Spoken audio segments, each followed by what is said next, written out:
আপনারা যারা এখানে বসেছেন, বিভিন্ন কাজকর্মে বিভিন্ন মানুষ লিপ্ত থাকেন। আজ পর্যন্ত কেউ কোনোদিন চিন্তা করেন নাই আল্লাহ আমাদেরকে কোন জায়গায় উঠাইছেন। সর্বপ্রথম আল্লাহ তাবারক ওয়া তাআলা আদম আলাইহিস সালামকে তার কুদরতি হাতের দ্বারা তৈরি করেছেন। আদমের পৃষ্ঠ থেকে আল্লাহ পাক আমাদেরকে রূহের জগতে পিপিলিকার ন্যায় তৈরি করেছিলেন। সেই জায়গায় আদম আলাইহিস সালাম থেকে শুরু করে কিয়ামতের দিন পর্যন্ত পৃথিবীতে যারা আগমন করবে প্রত্যেকটা মানুষ সেখানে ছিল। সেই জায়গার ভিতরে আল্লাহ পাক প্রশ্ন করেছিলেন, আলাস্তু বিরাব্বিকুম? আমরা সবাই সেখানে বলেছিলাম বালা। ওই জায়গায় ফেরাউনও ছিল, নমরুদ, সাদ্দাদ, আবু জাহেল বুধু ছিল না, জো বাইডেন, ওবামা ছিল, ট্রাম্প সাহেব, ডক্টর ইউনূস, যে বঙ্গবন্ধু শেখ মুজিবুর রহমান, জিয়াউর রহমান ছিল কিনা? তামাম পৃথিবীর প্রত্যেকটা মানুষ সেখানে ছিল। আমার বন্ধুগণ, সেই জায়গায় আমরা কিন্তু আল্লাহকে একথা বলি নাই যে আল্লাহ আমাদেরকে তো আপনি আদমের পৃষ্ঠ থেকে তৈরি করেছেন, সবাইকে আপনি দুনিয়াতে পাঠাবেন, আমাদেরকে একটু দেরি করে পাঠায়েন। আপনাদের এলাকার চেয়ারম্যান সাহেব বোধ আপনাদের পক্ষ থেকে বলছিলেন, এমপি সাহেব, আমাদের বাংলাদেশের সকলের পক্ষ থেকে মনে হয় বঙ্গবন্ধু এই দরখাস্তটা দিছিল যে আপনারা কেউ কোনো দিন বলছিলেন, কোনো অলি আব্দাল গাউস কুতুব বলছেন, আবু বকর সিদ্দিক থেকে শুরু করে আজ পর্যন্ত যত অলি আব্দাল গাউস কুতুব পৃথিবীতে আগমন করেছে কেউ বলে নাই। কিন্তু আল্লাহ পাক নিজ কুদরতি হাতের দ্বারা আদম আলাইহিস সালামের উম্মতের সময়ও মানুষ পাঠিয়েছেন, যাদেরকে আদমের পৃষ্ঠ থেকে তৈরি করেছিলেন তাদের মধ্য থেকেই ইব্রাহিম আলাইহিস সালামের যুগেও মানুষ পাঠাইছেন, সুলাইমান আলাইহিস সালামের যুগেও মানুষ পাঠাইছেন, মুসা আলাইহিস সালামের যুগেও মানুষ পাঠাইছেন, ঈসা আলাইহিস সালামের যুগেও মানুষ পাঠাইছেন, নূহ আলাইহিস সালামের যুগেও মানুষ পাঠাইছেন। 1,24,000 পয়গম্বর হাজার হাজার বৎসরের ভিতরে গেছে। আল্লাহ তাবারক ওয়া তাআলা তাদের জমানায় আমাদেরকে দুনিয়াতে না পাঠায়া আল্লাহ আমাদেরকে রিজার্ভ করে রেখে দিয়েছেন দামি নবীর দামি উম্মত বানাইবার জন্য। এটার শুকরিয়া আপনি আদায় করতে পারবেন যে 24 ঘন্টা যদি আল্লাহর দরবারে সেজদায় পড়ে থাকেন তার শুকরিয়া এক জর্রা পরিমাণ আদায় হবে না। তার কারণ হলো হযরতে মূসা আলাইহিস সালাম দৃষ্টান্ত 1,24,000 পয়গম্বর, পয়গম্বরের মাপকাঠি ভালো করে বুঝেন। আদম আলাইহিস সালাতু ওয়াস সালাম দুনিয়া থেকে চলে যাবেন, মৃত্যুর সময় গড়িয়ে আসছে, তার সমস্ত আওলাদদেরকে তিনি ডাকছেন, ডাইকে তারপরে বলতেছেন, দেখো আমি দুনিয়ার থেকে চলে যাব, চলে যাওয়ার পরে তোমাদের কাছে, তোমাদের সামনে, তোমাদের উপরে অনেক ধরনের বিপদ আপদ বালা মুসিবত আসতে পারে। যদি তোমরা কোনো বালা মুসিবতে পড়ো তাহলে তোমরা আল্লাহর সাহায্য কামনা করবে, তবে একটা কথা স্মরণ রাখবা, আল্লাহর সাহায্য কামনা করার আগে মুহাম্মদুর রাসূলুল্লাহর উপরে দুরূদ ও সালাম পাঠ করে নিবে। তখন কি আমার নবী পৃথিবীতে ছিল? তাহলে আদম আলাইহিস সালাম ওসিয়ত করেছেন তার সন্তানদেরকে আমার নবীর উপরে দুরূদ পাঠ করার জন্য। কথা কি বুঝাইতে পারতেছি? কথা কি বুঝাইতে পারতেছি? খুব ভালো করে বুঝবেন। হযরত মূসা আলাইহিস সালাতু ওয়াস সালাম সহ সমস্ত নবী আল্লাহর দরবারে আরজ করেছেন বিশ্ব নবীর উম্মত হওয়ার জন্য। তা হযরত মূসা আলাইহিস সালাতু ওয়াস সালামের কাছে তৌরাত কিতাব নাজিল হয়েছে। সেই কিতাবের মধ্যে মূসা আলাইহিস সালাম দেখেন এক জায়গায় লেখা আছে যে এমন একটা উম্মত আসবে, নেক কাজ করবে একটা, সওয়াব পাইব 10টা। এটা ইব্রাহিম আলাইহিস সালামের উম্মত, মূসা আলাইহিস সালামের, ঈসা আলাইহিস সালামের কোন উম্মত? জি জি জি, আমরা সারাদিনে নামাজ পড়ি 5 ওয়াক্ত, সওয়াব পাবো কয় ওয়াক্তের? নামাজ পড়বো 1 রাকাত, সওয়াব পাবো কয় রাকাত? জি, প্রত্যেকটা ইবাদত আমাদের 10 গুণ বাড়ায় আল্লাহ পাক দিবেন, ফালাহু আশরু আমসালিহা। হযরত মূসা আলাইহিস সালাতু ওয়াস সালাম আল্লাহ পাকের দরবার আরজ করেছেন, আল্লাহ আমার নাম তো কালিমুল্লাহ, আমি তো তোমার সাথে কথা বলতেছি, তুমি আমার সাথে সরাসরি কথা বলো, আমি তোমার আওয়াজ শুনি, সেই আওয়াজ শুনে আমি জবাব দিই, তুমি সাথে সাথে জবাব দাও। ও আল্লাহ, আমাকে তুমি কালিমুল্লাহ বানাইছো, আমার কত খুশনসিব। কিন্তু একটা কথা জানতে ইচ্ছা করতেছে, তুমি কি আর কারোর সাথে কোনোদিন কথা বলবা?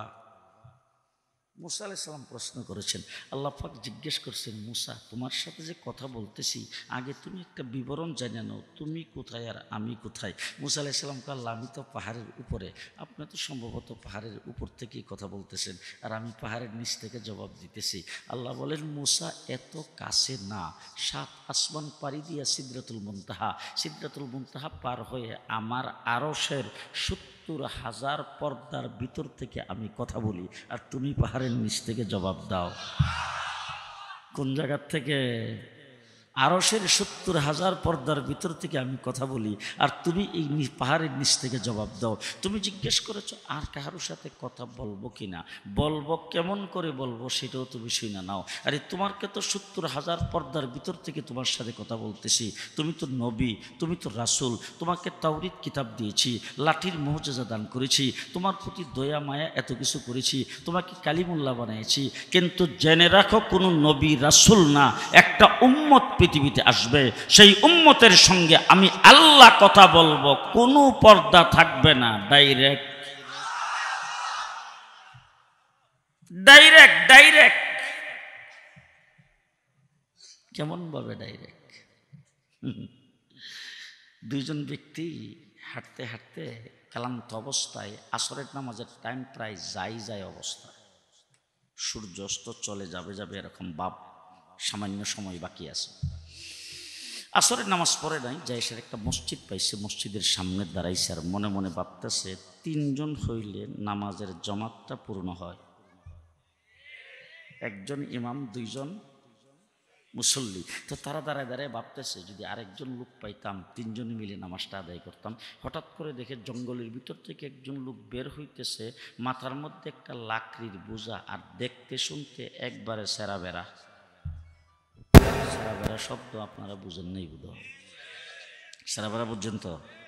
জীবনে ইস্তারি কি জিনিস সে জানেই না, কাপড় সাপড় সব বইতে রয়েছে আর কি, আর মাথার মধ্যে বোধ জীবনে কোনোদিন চিরুনি লাগায়নি, একবারে দেখতে শুনতে সেরা বেড়া, লাকড়ির বোঝা মাথায়, জঙ্গল থেকে লাকড়ি কাইটা নিয়ে আসতেছে। তো লোকটা একটু কাছে আসতে পরে জিজ্ঞেস করতেছে, বাবা নামাজ পড়ছেন আসরের? বলে না। বলে তাহলে কি আসেন আসেন আসেন, আমরা 2 জন নামাজের অপেক্ষা করতেছি। হে বেটা ওইটাকে, আমিও কিন্তু 2 জন লোক মনে মনে তালাশ করতেছে। ঠিক আছে আসেন। কাছে আসার পরে 2 জন ব্যক্তি গেছে তার মাথার থেকে লাকড়ির বোঝাটা নামাইবার জন্যে। তা লাকড়ির বোঝা নামাইতে যায় হাত দিয়ে ধইরা তারা 2 জনে ডাক দিয়ে জিজ্ঞেস করে, বাবা উজু করবেন না? এই লোকটাকে, মুসলমান আবার উজু ছাড়া থাকে? আচ্ছা, এটা রাত্রেবেলা যদি সুবহানাল্লাহ এত জোরে কোন মানুষে শুনবো তো আস্তে করে। আহা, যেই কইছে যে মুসলমান আবার উজু সারা থাকে, 2 জন উঠটা করে, বাবারি লোকটা দেখতে শুনতে সারা বেড়া, কি হইব, ভিতরে দিয়ে মাল আছে।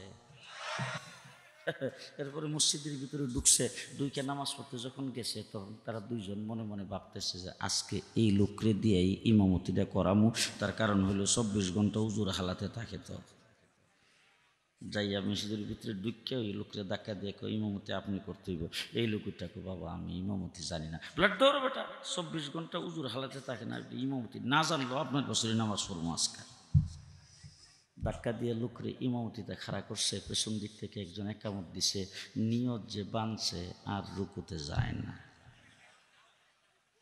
পেছন দিক দিয়ে 2 জন বিরক্ত হইতেছে, এরপরে রুকুতে যে গেছে আর মাথা উঠায় না। হাই হাই, এত লম্বা রুকু। সেজদায় যাওয়ার পরে 2 জন পেছন দিক থেকে মনে করতেছে লোকটা মনে হয় মারাই গেছে। এইভাবে 4 রাকাত নামাজ আদায় করে যখন সালাম ফিরেছে, পেছন থেকে 2 জন লোক ডাক দিয়া কও, লাভটা কি হইল? এত আগ্রহ ভরে আসরের নামাজটা জামাতের সাথে পড়লাম আর এত তাড়াহুড়া করে পড়লাম, সূর্য অস্ত চলে যেতেছে, এত লম্বা নামাজ পড়ার পরে কি সূর্য কি বাকি আছে নাকি? তো নামাজটা তো কাজাই হয়ে গেল, তো এত তাড়াহুড়া করে নামাজটা পড়াতে লাভটা হইল কি? এই লোকটাকে এই জন্যই কইছিলাম আমি ইমামতি জানি না। আরে বেটা জানো আর না জানো তো এত লম্বা নামাজ তুমি কি পড়লা, আসরের নামাজে কি এত লম্বা সূরা আছে নাকি, তুমি কি পড়ছো এত লম্বা নামাজ পড়লা। এই লোকটাকে দেখেন, নামাজ যদি সূর্য অস্ত যায় থাকে আর কাজা হয়ে থাকে, তাইলে কি শুধু আপনাদেরটা হয়েছে না আমারটা শুদ্ধা?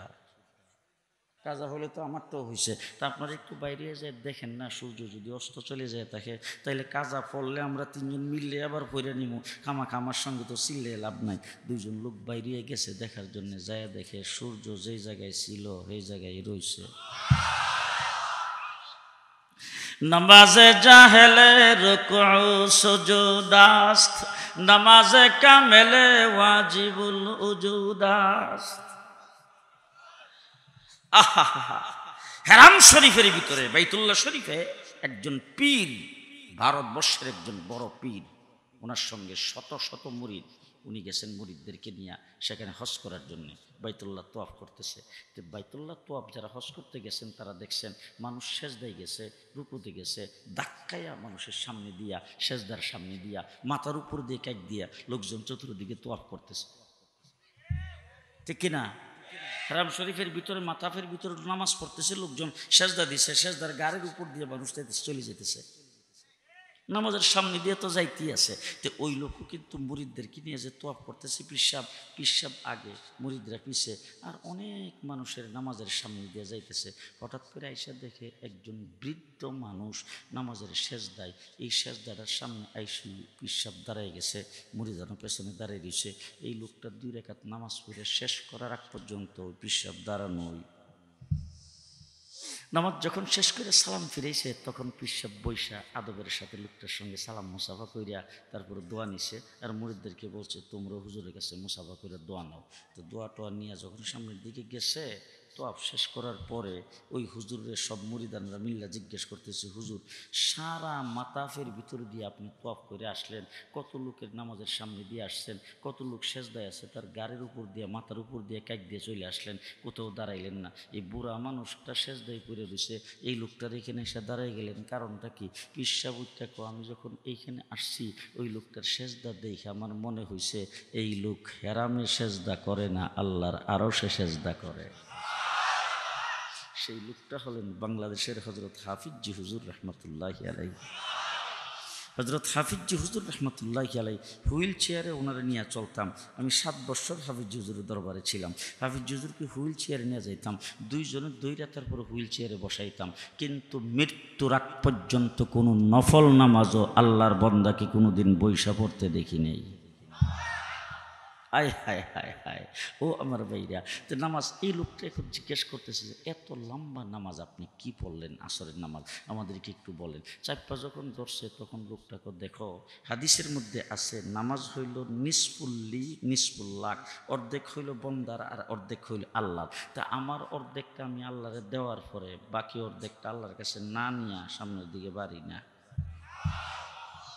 আমি আলহামদুলিল্লাহ রাব্বিল আলামিন যখন আমি বলি, তখন হাদিসে পাকের মধ্যে রাসূল বলছেন, আল্লাহ পাক ফেরেশতাদের মজলিসে বলে, হামিদানি রাব্বি, হামিদানি রাব্বি, আমি রবের প্রশংসা করেছে আমার বান্দা। একথাটা ফেরেশতাদের সামনে বলে। যতক্ষণ পর্যন্ত আমি আল্লাহর পক্ষ থেকে হামিদানি রাব্বি না শুনি, ততক্ষণ পর্যন্ত আমি আলহামদুলিল্লাহ রাব্বিল আলামিন কইতেই থাকি, সামনে বাড়ি না। রুকুতে যখন যাই তখন সুবহান রাব্বিয়াল আযীম, সুবহান রাব্বিয়াল আযীম বলতেই থাকি, যতক্ষণ আল্লাহ না বলে যে তোর রুকু কবুল হইছে, তোর মাথা উড়াই, এরপরে উড়াই। কথা কি বুঝে আসতেছে? এবার এই লোকটা কেডা চিনছেন আপনারা? এই লোকটা হলেন খাজা মঈনুদ্দিন চিশতি রহমতুল্লাহি আলাইহির পীর উসমান হারুনি রহমতুল্লাহি আলাইহি। তাহলে নামাজ যখন বান্দা আল্লাহু আকবার বলে দাঁড়ায়া যায়, মুসা আলাইহিস সালাম তো 70,000 পর্দার ভিতর থেকে কথা বলছে, আর উম্মতে মুহাম্মদী যখন নামাজে দাঁড়ায়া আল্লাহু আকবার বলে নিয়ত বাঁধে, ডাইরেক্ট তার সঙ্গে আল্লাহর সম্পর্ক হয়ে যায়। আমাকে এক মাহফিলে যাওয়ার পরে একজন লোক আমাকে মস্কারি করে বলছে যে হুজুর আল্লাহর কোনো টেলিফোন নাম্বার নাই।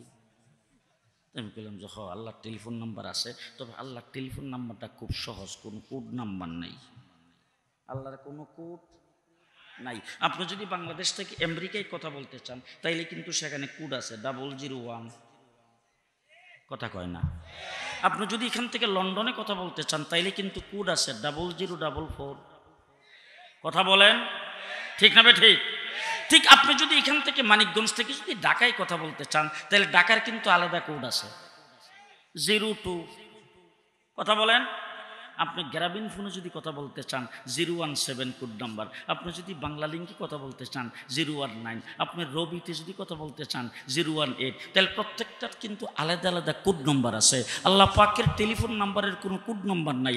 আমেরিকা থেকে কথা বলবেন একই নাম্বার, বাংলাদেশ থেকে কথা বলবেন একই নাম্বার, হাওয়াই জাহাজ থেকে কথা বলবেন একই নাম্বার, স্টিমার থেকে কথা বলবেন একই নাম্বার, ক্ষেতের আইলেট থেকে কথা বলবেন একই নাম্বার, মসজিদে ঢুকে কথা বলবেন একই নাম্বার, আপনার দানকুরা মসজিদ থেকে কথা বলবেন একই নাম্বার, বাইতুল্লাহ শরীফে যায় কথা বলবেন একই নাম্বার। নাম্বারটা ভালো করে মুখস্থ করে লাগবেন, 24434। 244 বলেন বলেন বলেন বলেন 24434। ফজরের নামাজের ফরজ কয় রাকাত? জোহরের নামাজের ফরজ কয় রাকাত? আসরের নামাজের ফরজ কয় রাকাত? মাগরিবের নামাজের ফরজ কয় রাকাত? এশার নামাজের ফরজ কয় রাকাত? 24434। ডাইরেক্ট কোনো পর্দা নাই। আহা, আর আমরা এখন যখন নামাজের মধ্যে দাঁড়াই তখন আমাদের নামাজের দাঁড়ানোটা দেখে শয়তানও হাসে। জি, সাহাবায়ে কেরাম নামাজ পড়তে দাঁড়াইছে, পাখি আইসা তার মাথার উপরে বৈশা কিছুক্ষণ বৈশা থেকে উড়াইল্লা চলে গেছে। পাখি বলতেও পারে না গাছের ডালার উপরে বসলাম না মানুষের উপরে বসলাম। আর আমি যদি নামাজ পড়ি মশা কিন্তু ডরে ভয় না, কারণ মশা মনে মনে ভাবে কিসের নামাজ, হে নামাজ তো আগে আমারে ফিরাইব। কথা কন জি। Hi hi hi. আর এখন তো নামাজ একটা খুব আমাদের দেশে খুব সুবিধা হয়েছে, মানে বিনা বোর্ডে মসজিদে যায় চেয়ারম্যান। আপনাদের এলাকায় নাই, ঢাকার কথা বলতেছি। যায় দেখবেন প্রত্যেকটা মসজিদের মধ্যে বাবা এক এক সাহেবের আলাদা আলাদা চেয়ার। বাজারে গেছে বাজার করতে, যাইয়া বাজার থেকে 10-15 কেজি ওজনের ব্যাগ দুইটা হাতে লইয়া মার করে হাইটা চলে যেতেছে, 2 তলা 3 তলা পর্যন্ত সিঁড়ি বাইয়ে উঠতেছে। মসজিদে আইসা তারপরে চেয়ারের মধ্যে বইয়া উনি অসুস্থ। আপনাদের এলাকায় নাই, আছে কিন্তু ঢাকায় আছে না? এটা অবস্থাটা কি জানেন? অবস্থাটা হইল আমার সামনে 5টা মিষ্টি খাইছে, খাইয়া ডাক দিয়া কই ও আমার ডায়াবেটিস, চিনি ছাড়া চা দিও।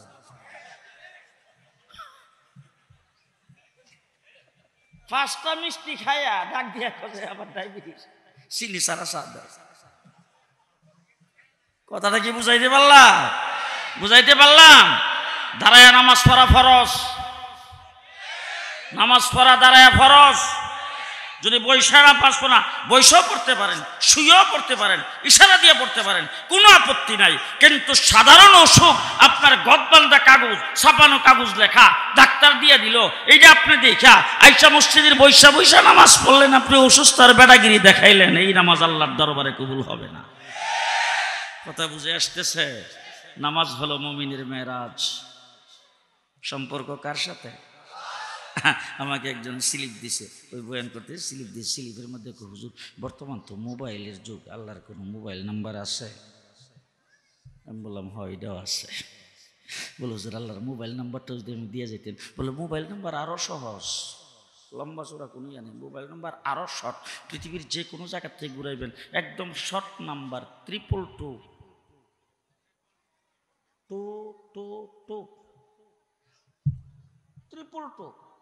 আল্লাহর মোবাইল নাম্বার। ভালো করে বুঝেন, ভালো করে বুঝেন। 222 রাত্রে 2টার সময় উঠবেন, 2 রাকাত নামাজ পড়বেন, মাত্র 2 ফোঁটা চোখের পানি ছাড়বেন। আল্লাহকে তোমার আর আমার মধ্যে কোনো পর্দা নাই, ডাইরেক্ট। রাত্রে 2টার সময় উঠবেন, 2 রাকাত নামাজ পড়বেন, 2 ফোঁটা চোখের পানি ছাড়বেন। আল্লাহ বলেন তোর পেছনে সব মাপ, তুই আমার খাস বান্দা। সুবহানাল্লাহ, জোরে কান। মুসলমান হযরত মূসা আলাইহিস সালাম আল্লাহ রাব্বুল আলামিন কি বলছেন? আল্লাহ আপনি কি কথা বলবেন? আল্লাহ ডাক দেখো মূসা, তোমার সঙ্গে কথা বলি তো পার্ট টাইম, যখন তোমাকে এখানে ডাইকে আনি, তুমি যখন এখানে আসো, জেনে রাখো উম্মত একটা আসবে, সেই উম্মতের সাথে আমি আল্লাহ পাক 24 ঘন্টার যে কোনো সময় কথা বলার জন্য আমার কথার বান্দারটা তাদের হাতে ছেড়ে দিয়ে রাখবো। আল্লাহ পাকের কথার ভান্ডার 30 পারা কোরআন আমাদের কাছে আসে না নাই? আসে না নাই? আপনি যদি ইচ্ছা করেন আল্লাহকে আপনার সাথে কথা বলাইবেন, আপনি কোরআন শরীফ নিয়ে তেলাওয়াত শুরু করেন, আল্লাহ আপনার সাথে সরাসরি কথা বলবে, কথা বলা শুরু করে দিয়েছেন। আলহামদুলিল্লাহি রাব্বিল আলামিন আর রহমানির রহিম মালিক ইয়াউমিদ্দিন কুল হুয়াল্লাহু আহাদ আল্লাহুস সামাদ লাম ইয়ালিদ ওয়া লাম ইউলাদ ওয়া লাম ইয়াকুল লাহু কুফুয়ান আহাদ। কথা কে বলতেছেন? আরো আস্তে, আরো আস্তে। কে বলতেছেন? কে বলতেছেন? এই শব্দগুলি আল্লাহর মুখ থেকে বের হয়েছে, আল্লাহর জবান থেকে বের হয়েছে। আল্লাহর কালাম তেলাওয়াত করবেন, আল্লাহ আপনার সাথে কথা বলবে। নামাজে দাঁড়াবেন, আপনি আল্লাহর সাথে কথা বলবেন। হযরত মূসা আলাইহিস সালাম আল্লাহরে ডাক দিয়ে কয়, আল্লাহ লাঠিটা লয়ে যাও গা, আর নবুয়তির খাতার থেকে নামটা কাটটা এই নবীর উম্মত বানাইলাও।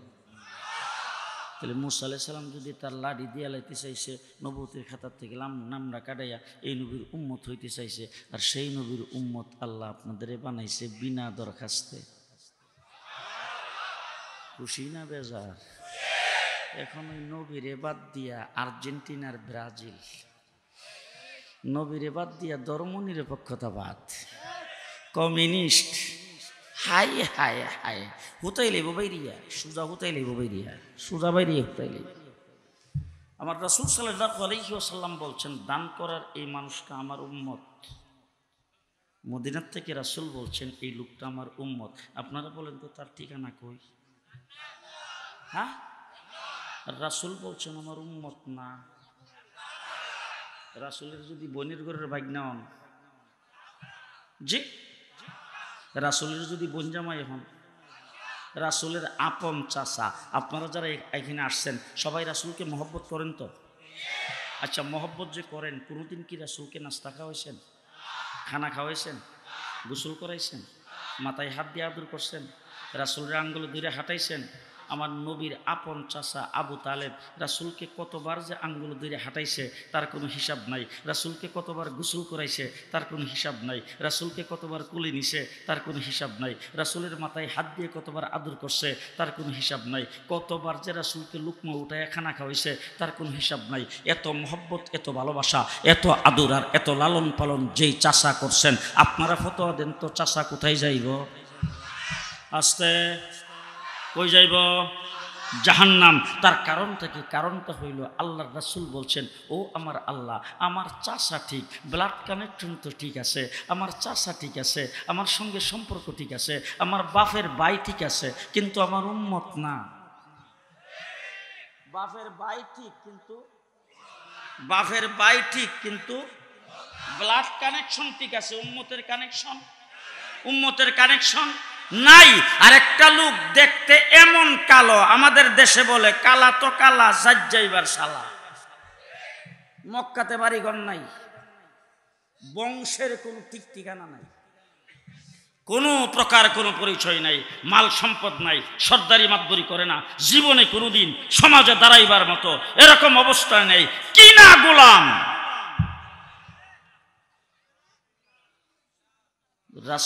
রাসূল বলছে আমার উম্মত। কি বলছে? আমার রাসূল বলছে আমার উম্মত। হুজুর আকরাম সাল্লাল্লাহু আলাইহি ওয়াসাল্লাম, রাসূল বলছে আমার উম্মত। সেই উম্মতটা কেমন উম্মত? মুসল্লি মসজিদে নামাজ পড়তে আসতে হয়, হুজুর বেলালের আওয়াজটা খুব বেশি বড় না, আবার আওয়াজটা খুব সুন্দরও না, এই জন্য হুজুর সুন্দর গলার আওয়াজ এমন একজন মুয়াজ্জিন দেখিয়া হুজুর আমরা মুয়াজ্জিন ঠিক করতে চাই। আল্লাহর নবীকে সবাই মিল্লা যদি তোমরা পরামর্শ করতে আমার কোনো আপত্তি আছে? নতুন একজন মুয়াজ্জিন ঠিক করছে, শেষ রাত্রের বেলা নতুন মুয়াজ্জিন আজান দিছে। এখন আপনাদের এখানে কি আজানের সাথে সাথেই ফজরের নামাজের জামাত দাঁড়ায় না একটু দেরি করে? ফজরের নামাজের আজানটা অন্যান্য নামাজের থেকে অনেক আগে হয় না? আজানের নামাজের যখন টাইম হয়ে যায়, যখন তাহাজ্জুদের নামাজের টাইম শেষ হয়ে যায়, সুবহ সাদেক যখন উঠতে যায়, তখনই মুয়াজ্জিন আজান দিয়ে দেয়। এরপরে আস্তে আস্তে মুসল্লি মসজিদে আসে, পূর্ব আকাশটা একটু ফর্সা হইলে তারপরে ইমাম সাহেব নামাজে দাঁড়ায়, ইমাম সাহেব নামাজে বসে থাকে। এখন আমরা ছোট সময় দেখছি মসজিদেও গড়ি নাই, ইমাম সাহেবেরও গড়ি নাই, মুসল্লিরও গড়ি নাই। তখন ইমাম সাহেব কতক্ষণ পর পর খালি পেছন দিকে ফিরে তাকাইতো যে নিয়মিত মুসল্লি যারা সবাই আইসা সারছে কিনা, পূর্ব আকাশটা একটু ফর্সা হয়েছে কিনা, গড়ির কোনো টাইম টেবিল নাই তো। আর যারা মসজিদের মধ্যে আগে ভাগে আইসা সুন্নত করে বসছে, এরা বৈশা এরকম করতো, কথা কয় না? তো হুজুর আকরাম সাল্লাল্লাহু আলাইহি সাল্লামের সময় মসজিদে গড়িয়া ছিল, আল্লাহ রাসূল মসজিদে ইমামতি করার জন্য বৈশা আছেন, অপেক্ষা করতেছেন পূর্ব আকাশটা একটু ফর্সা হইলে নামাজে দাঁড়াবে। মুসল্লি যারা তারাও সুন্নত করে বসে দিছে। এমন সময় জিবরাইল আমিন আইসা রাসূলকে জিজ্ঞেস করতেছে, হুজুর আজকে যে মসজিদে নববীতে আজান হইল না, আপনারা কোন তো আজান হয়েছে কিনা? আজান হয়েছে। আল্লাহ রাসূল সাল্লাল্লাহু আলাইহি সাল্লাম জিবরাইলকে জিজ্ঞেস করতেছে, জিবরাইল কও কি আজকে তো মসজিদে আজান হয়েছে বড় সুন্দর আওয়াজে, দেখো না মুসল্লিরা কিভাবে মসজিদে নামাজ পড়তে আসছে, আজান শুনে তো সবাই খুশি, তুমি কোথায় আসলা, তুমি কও কি যে আজান হয়েছে না? জিবরাইল আমিনকে, হুজুর আমারে বইলা লাভ নাই, আমি কিন্তু আসি নাই, আমারে ভাড়াইছে। আচ্ছা জিবরাইল আমিনকে তো ডাক্তার ইনুসে ভাড়ায়, কেডা? আসতে কও। আহা, হুজুর আমাকে আল্লাহ পাক পাঠাইছে, নিশ্চয়ই আজকে মসজিদে নববীতে বেলাল আজান দেয় নাই। যতক্ষণ বেলাল আজান না দিবে আজানের আওয়াজ আল্লাহর আরশ পর্যন্ত পৌঁছবে না। বেলাল কি মক্কার চেয়ারম্যান ছিল? বড় সর্দার, বড় গোষ্ঠীওয়ালা, মাল সম্পদ অনেক বেশি, মসজিদে বুধু বেশি বেশি টাকা দান করত। কিচ্ছু নাই, কিচ্ছু নাই, একদম নিঃস্ব, দেখতেও কালো, একদম অশিক্ষিত, কিছুই নাই, কি না গোলাম। সেই লোকটার মোকাম কোথায় উঠাইছেন ভালো করে শুনে রাখেন। হাসরের কঠিন ময়দানে আল্লাহ পাক একজন মানুষের নাম দিয়ে ডাক দিবেন, আইনা ইয়া বেলাল। আল্লাহ ডাক দিবেন, আইনা ইয়া বেলাল। বেলাল যখন বলবেন লাব্বাইক, আল্লাহ ডাক দিয়ে বলবেন, বেলাল আজকে এই হাসরের ময়দানে ফেরাউন আছে, নমরুদ আছে, পৃথিবীর সমস্ত বাদশা আছে, আছে আমেরিকার প্রেসিডেন্ট, আছে ফ্রান্স জাপানের প্রেসিডেন্ট, আছে গোটা পৃথিবীর নাস্তিক মুরতাদ ইহুদি খ্রিস্টান, গোটা পৃথিবীর মুসলমান। তুমি তো মদিনায় আজান দিয়েছো, সাধারণত কয়েকজন মানুষ তোমার আজান শুনছে, আর তুমি আল্লাহর নাম নিতে যায়া মক্কায় কত নির্যাতিত হয়েছ। আজকে হাসরের কঠিন ময়দানে তাম পৃথিবীর সমস্ত মানুষকে আল্লাহু আকবারের আজান দিয়া শোনায় দাও। কোথায় বেলালের মুখাম, কোথায় বেলালের মুখাম? মাল সম্পদ বেশি ছিল, জি, দেখতে সুন্দর, শ্বশুর বাড়ি খুব দামি, হ্যাঁ, শালা সম্বন্ধী মতো মন্ত্রী আছিল, কিচ্ছু নাই, কিচ্ছু নাই। ও আমার ভাইরা, রাসূল বলছে আমার উম্মত, রাসূল বলছে আমার উম্মত। এই জন্য আমি বলতে চাই, আপনি এলাকার চেয়ারম্যান হতে পারেন, মেম্বার হতে পারেন, আপনি সর্দার মাতবর হতে পারেন, আপনি এমপি হতে পারেন, মন্ত্রী হতে পারেন, আপনার পাসপোর্টের মধ্যে লেখা আছে আপনি মুসলমান, আপনার আইডি কার্ডে লেখা আছে আপনি মুসলমান, আপনার জন্ম নিবন্ধে লেখা আছে আপনি মুসলমান, আপনি চেয়ারম্যান ইলেকশন করতে যখন মনোনয়নপত্র জমা দেন সেই ফরমের মধ্যে আপনি লেখছেন মুসলমান, আপনি মেম্বার ইলেকশন করতে যায় সেখানে লেখছেন মুসলমান, আপনি চাকরির জন্য দরখাস্ত দিয়েছেন সেখানে লেখছেন মুসলমান, স্কুলে ভর্তি হয়েছেন ফরমে লেখছেন মুসলমান, সব জায়গায় কাগজে লেখা আপনি মুসলমান। কিন্তু রাসূল মদিনা থেকে বলছে, তুমি ধর্মনিরপেক্ষতাবাদের রাজনীতি করো, তুমি নাস্তিকের রাজনীতি করো, তুমি আমার কথা বললে কি হবে, খাতায় লিখলে কি হবে, তোমার 3.5 হাত বুড়িতে আমার কোনো আদর্শ নাই, তোমার বক্তৃতা বিবৃতিতে আমার কোনো আদর্শ নাই, তুমি আমার উম্মত না, যতই মন্ত্রী হন 2 পয়সার কোনো লাভ নাই। বলেন কোনো লাভ আছে? কোনো লাভ আছে? হুজুর সাল্লাল্লাহু আলাইহি ওয়াসাল্লামের সাথে সম্পর্ক লাগাইতে হবে। কেমন সম্পর্ক? খুব ভালো করে বুঝেন। আল্লাহর সাথে সম্পর্ক আমরা লাগাবো। আমি জিজ্ঞেস করতে চাই, নামাজ যে পড়বেন সেজদাটা কারে করবেন? সেজদা কার হক? আরো জোরে। সেজদা হলো আল্লাহর হক, কিন্তু আল্লাহ পাকের হক। আপনি যখন ডাক্তারের কাছে গেছেন, আপনার চোখে সমস্যা, ডাক্তারের কাছে যাওয়ার পরে ডাক্তার আপনার ছানি অপারেশন করছে অথবা চোখ অপারেশন করছে, করার পরে ডাক্তার বলে দিছে মাথাটা নিচের দিকে নোয়ানো যাবে না। এবার দৌড়ে গেছেন মসজিদের ইমাম সাহেবের কাছে, যাই জিজ্ঞেস করছেন, ইমাম সাহেব মাথার নিচের দিকে নোয়ানো যাবে না। ডাক্তার আমাকে বলে দিছে এখন নামাজ কিভাবে পড়বো, সেজদা কিভাবে করব? ইমাম সাহেব বলে দিছে সেজদা ইশারা দিয়ে করলেও হবে। কি বলেন? সেজদা কার হক? আপনার অসুস্থতা যদি বাইরে যাওয়ার সম্ভাবনা থাকে, আপনার চোখের ক্ষতি হওয়ার সম্ভাবনা থাকে, শরীরের কোনো অঙ্গের ক্ষতি হওয়ার সম্ভাবনা থাকে, আল্লাহর হুকুম সেজদা, সেটা মাপ হয়ে গেছে, মাসলা বলে সেটা মাপ হয়ে গেছে। এবার আসেন দেখি, রমজান মাসের রোজা ফরজ, ফরজ রোজা প্রত্যেকটা মানুষের রাখতে হবে। একটা রোজা যদি কোনো ব্যক্তি ভাঙিয়ে ফেলায়, সেই লোকটার জন্য 61টা রোজা তার কাফারা। রোজা বড় সাংঘাতিক আল্লাহ পাকের ফরজ, সেই ফরজ রোজাটা আপনি রাখবেন। এখন গেছেন ডাক্তারের কাছে, আপনার ডাক্তার বলছে আপনার তো গ্যাস্ট্রিক আলসার আলসার হয়ে গেছে, সুতরাং আপনি কতক্ষণ পর পরে কিছু খাইতে হবে, খালি পেটে থাকা যাবে না। এবার আসছেন দৌড়ে মসজিদের ইমাম সাহেবের কাছে, বলছেন ইমাম সাহেব, ডাক্তার তো আমাকে বলছে কতক্ষণ পর পরে কিছু খাইতে হবে, খালি পেটে থাকা যাবে না, এখন আমি রোজাটা কিভাবে রাখবো? ইমাম সাহেব কোরআনের আয়াত পড়ে আপনাকে ফতোয়া দিছে, ওমান কানা ফামান কানা মিনকুম মারিদান আও আলা সাফারিন ফাইদ্দাতুম মিন আইয়ামিন উখার। ও হুজুর, ও ভাই, আপনি শুনে রাখেন, আল্লাহ পাক কোরআন শরীফের ভিতরে আপনি অসুস্থ অবস্থায় রোজা না রাখলেও চলবে, পরে যখন সুস্থ হইবেন তখন রাখবেন, আল্লাহ আপনার রোজা মাফ করে দিয়েছেন। তাইলে আপনি অসুস্থতা বেড়ে যাওয়া যদি হয়, অসুস্থ যদি হয়, তাইলে আপনার আল্লাহর হুকুম রোজা মাফ। কিন্তু একটা কথা আপনাদেরকে বলে গেলাম, মনে রেখেন, আপনি অসুস্থ হন আর আপনি যত চোখের মধ্যে ব্যথা হোক, আপনি যেই হন না কেন, আমার রাসূল সাল্লাল্লাহু আলাইহি সাল্লামের কোনো হক যদি আপনার সামনে আসে, আল্লাহর নবীর যদি কেউ গালি দেয়, রাসূলের ইজ্জতের উপর যদি কোনো ব্যক্তি আক্রমণ করে, তখন আপনার জানের চিন্তা করলে হবে না, জানের চাইতে বেশি রাসূলকে ভালোবাসতে হবে। ঠিক কিনা, ঠিক কিনা, ঠিক কিনা, ঠিক কিনা, ঠিক কিনা? পরিষ্কার ভাষায় বলে যাচ্ছি, জানি না আপনারা আমার সাথে একমত হবেন কিনা। আমি আপনাদের সামনে বললাম, আমার সারা শরীরের প্রত্যেকটা রক্তের ফোঁটা আমি আল্লাহর নবীর জন্য রেখেছি। যদি রাসূলের উপরে কেউ আক্রমণ করে, আমার রক্ত আমি দিয়ে দেব, এক মুহূর্ত দ্বিধাবোধ করব না। আপনারা কি আমার সাথে একমত? আপনারা আমার সাথে একমত? মুসলমান, বিশ্বনবী মুহাম্মদুর রাসূলুল্লাহ সাল্লাল্লাহু আলাইহি সাল্লামকে সবচাইতে বেশি নির্যাতন করেছেন আবু জাহেল, সবচাইতে বেশি গালি দিয়েছেন আবু জাহেল। এইখানে নিশ্চয়ই অনেক আলেম ওলামা একরাম আছেন যারা বুখারী শরীফ পড়ছেন, মুসলিম শরীফ পড়ছেন, 30 পারা কোরআন শরীফের তাফসীর জানেন। তাদেরকে একটু জিজ্ঞেস করে দেখেন তো, আবু জাহেল রাসূলকে কোন ভাষায় গালি দিয়েছেন? কি বলছেন? দুইটা শব্দ, একটা হলো জাদুগির আর একটা হলো পাগল। কি বলছেন? মজনুন, পাগল, আর একটা বলছে সাহের, জাদুগির। কথা কয় না? দুইটা শব্দের বাহিরে খুব ভালো করে মনে রাখেন।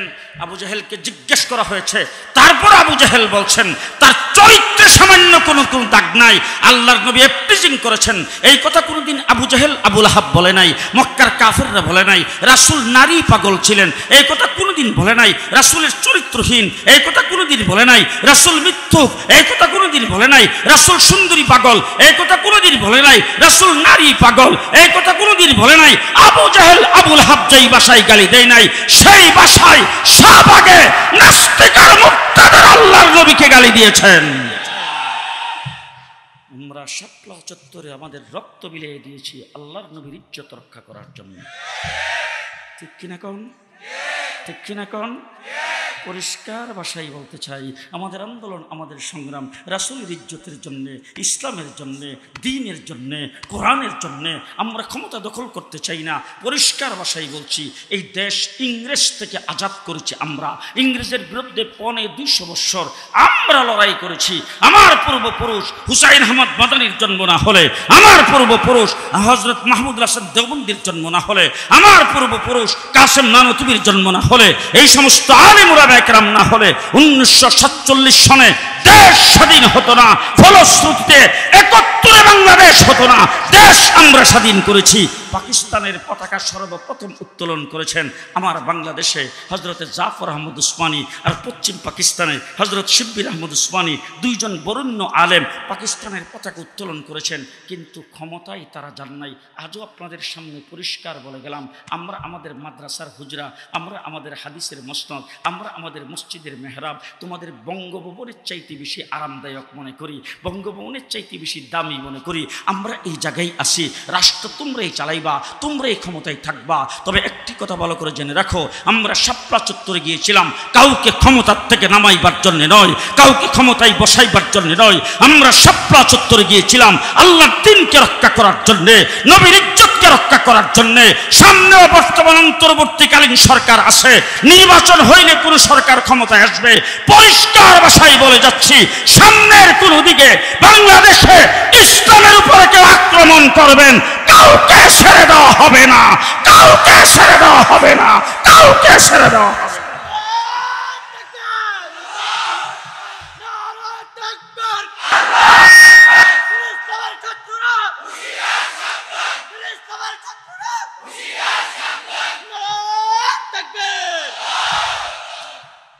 মুসলমান, আপনাদের সামনে আজকে দাঁড়াইয়া মাদ্রাসার সেক্রেটারি সাহেব মাদ্রাসার হিসাব দিয়েছেন।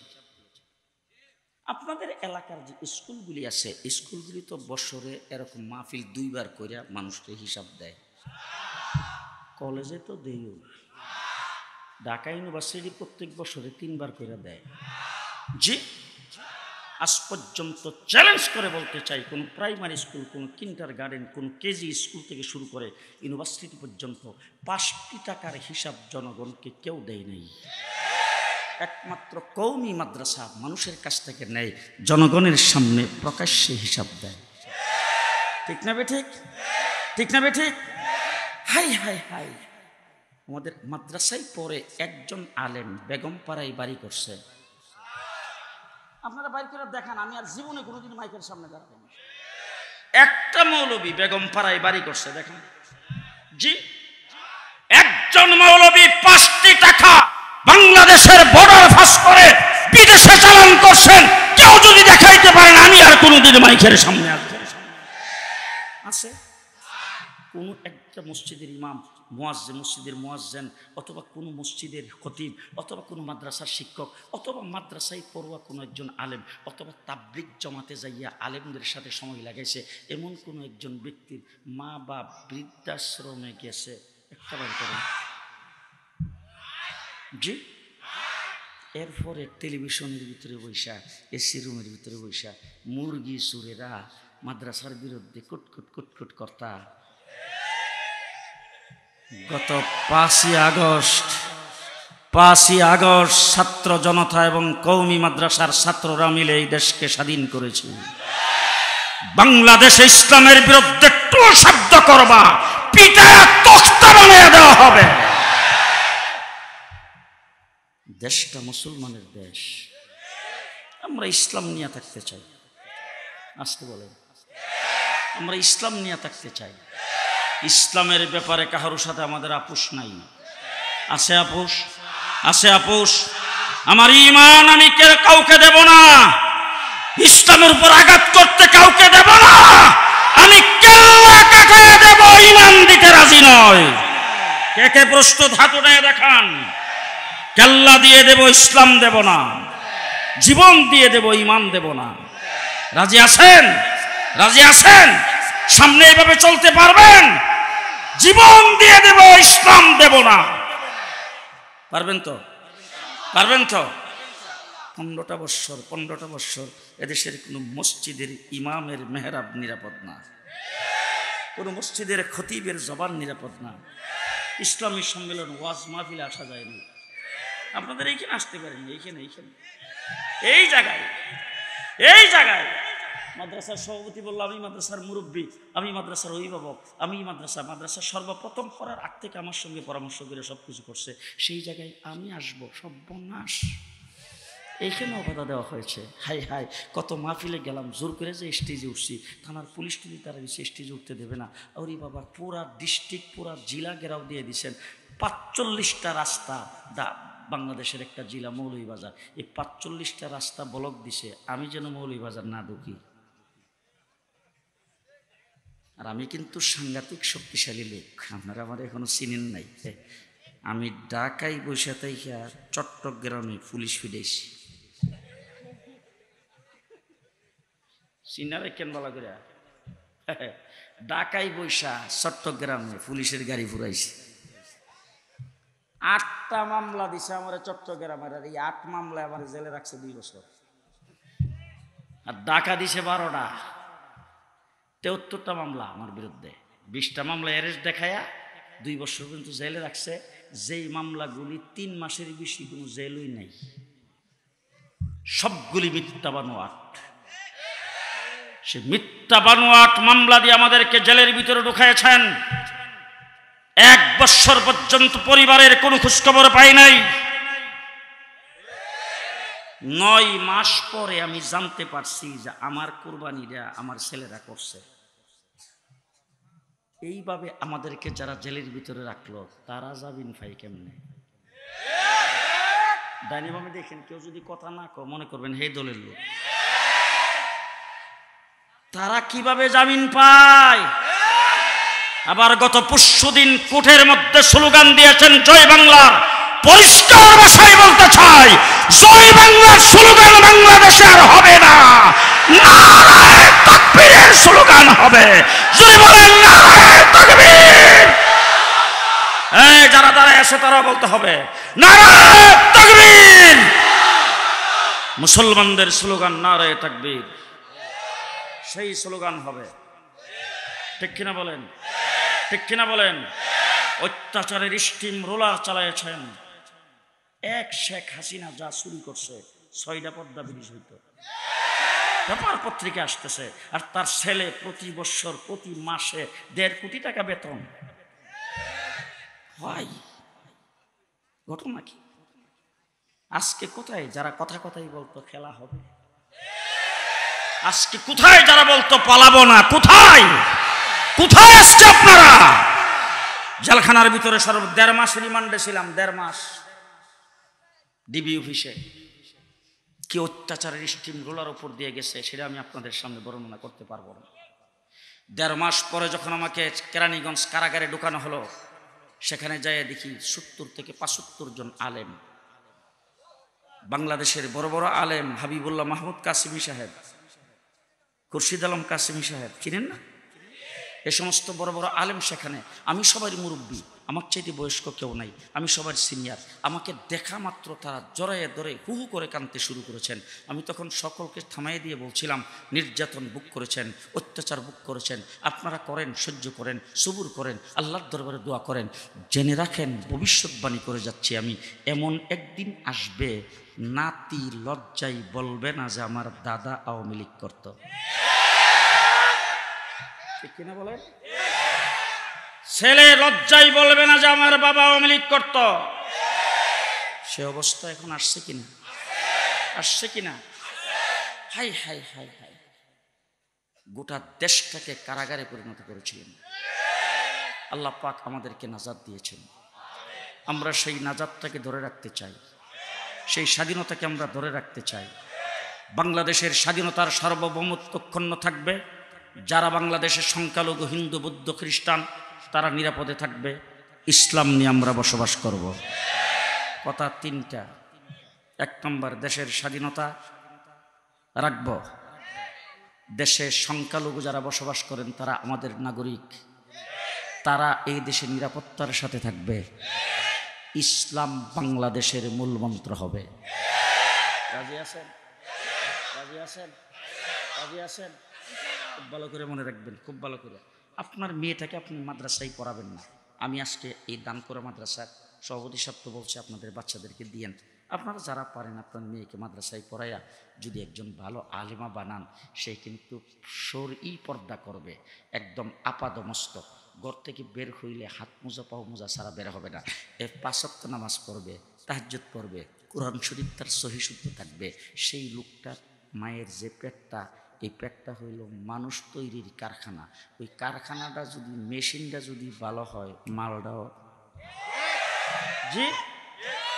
এখন যদি আপনি আমার কথা শুই না, যদি চান আপনার একটা সন্তান, আপনার একটা মেয়েকে মাদ্রাসায় পড়াবেন, আল্লাহর হস্তে মেহরবানি করে পড়াইন। না হলে আমি মাদ্রাসায় আপনার মেয়েকে দেওয়ার জন্য দাওয়াত দিচ্ছি না। একটা মানুষ চায় আমার সন্তান কোরআন পড়া জানুক, আমার সন্তান নামাজ পড়ুক, আমার সন্তান হালাল হারাম জানুক।